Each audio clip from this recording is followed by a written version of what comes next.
है। एक चीज और भी है, चूंकि यहां पर अब्दुल बासित की आपने बात की, तो उनने कल जब एक बयान दिया, अपने टीवी चैनल से बात कर रहे थे, तो वो उनने कहा कि हाल ही में अमेरिका में जब बिलावल भुट्टो जरदारी थे, तो बिलावल भुट्टो जी मैं जरा अपडेट कर दूं, क्योंकि कुछ अपडेट्स अब आना शुरू हो गए हैं जी कोर्ट के अंदर से, जो हमें सोर्सेज बता रहे हैं। एक बार फिर जो एनआईए के स्पेशल प्रोसिक्यूटर है, एसपीपी है, उन्होंने कोर्ट के सामने इस बात की वजाहत की कि यासीन मलिक के ऊपर जो आरोप है ये तो है ही, लेकिन कश्मीरी ऑक्सीजन कश्मीर से जो लोग हिजरत कर चुके हैं उसके पीछे भी यासीन मलिक है, जो थोड़ी देर पहले हम बता रहे थे। इसके बाद यासीन मलिक की और जज ने देखते हुए कहा कि बताइए अब आप किस तरीके से खुद को डिफेंड करेंगे। इस पर यासीन मलिक का कोई भी कमेंट नहीं आया है, लेकिन एनआईए के जो वकील वहां पर थे वो लगातार इस बात की जरा कोर्ट के सामने करते रहे कि जनाब सजा जो हो वो ऐसी हो ताकि मुस्तकबिल में आने वाले दिनों में इस तरीके से कोई कार्रवाई ना करे। अब जो यासीन मलिक का कमेंट है वो बड़ा खतरनाक है।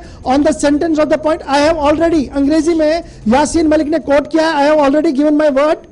इन the court and now it's the court's discretion what to do. यानी यासीन मलिक एक बार फिर अदालत पर छोड़ चुके हैं। उन्होंने कहा कि मैंने अपना माफी ज़मीर बता दिया है, आगे कोर्ट फैसला करेगी क्या करना होगा। मैं किसी तरीके की रहम की अपील दोबारा से नहीं कर रहा हूं, ये यासीन मलिक की तरफ से कहा गया है। और फिर मूविंग और अमूवेबल प्रॉपर्टीज के हवाले से जो यासीन मलिक ने अपना, मैंने कहा था पहले कि हमारे सोर्सेज से बात हो, जो हमें डिटेल्स आ रही थी कि 11 कनाल जमीन और एक एंसेस्ट्रल हाउस बताया था, यासीन मलिक ने भी वही बात बताई। और वही बात कहीं ना कहीं एनआईए की चार्जशीट, एनआईए के एफिडेविट में भी आया है, जो कोर्ट के सामने आया है। कोर्ट ने अब यासीन मलिक पर 120B, ये बड़ा इंपॉर्टेंट है, 120B आईपीसी के तहत, 121 आईपीसी के तहत, 121A आईपीसी के तहत, 13 यूएपीए के तहत, आरडब्ल्यू केस के तहत, और उसके साथ साथ 120B IPC Indian panel code के तहत, 15 यूएपीए एक्ट के तहत,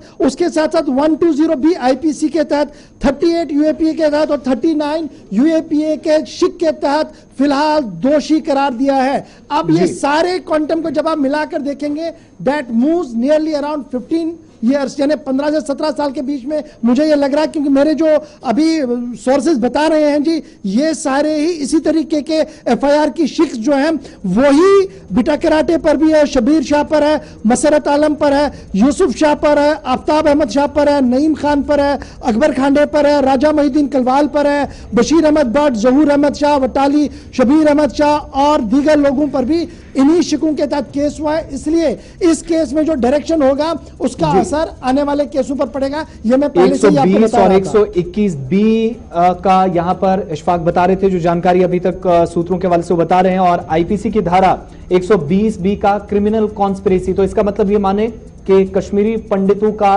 उनके साथ जो कुछ हुआ वो ठीकरा भी यासीन मलिक के सर पूरा फोड़ दिया गया है। देखिए बिल्कुल वो पहले से ही था, और ये कई दिनों से ये चीज़ें चल रही थी कि 90s में जो कुछ हुआ जी उसके पीछे यासीन मलिक का, कई पब्लिक डिबेट्स के अंदर ये बातें आई हैं। लेकिन फाइनली आज जज ने भी जब ये बात दोहराई है, तो डेट मीन्स एक बड़ा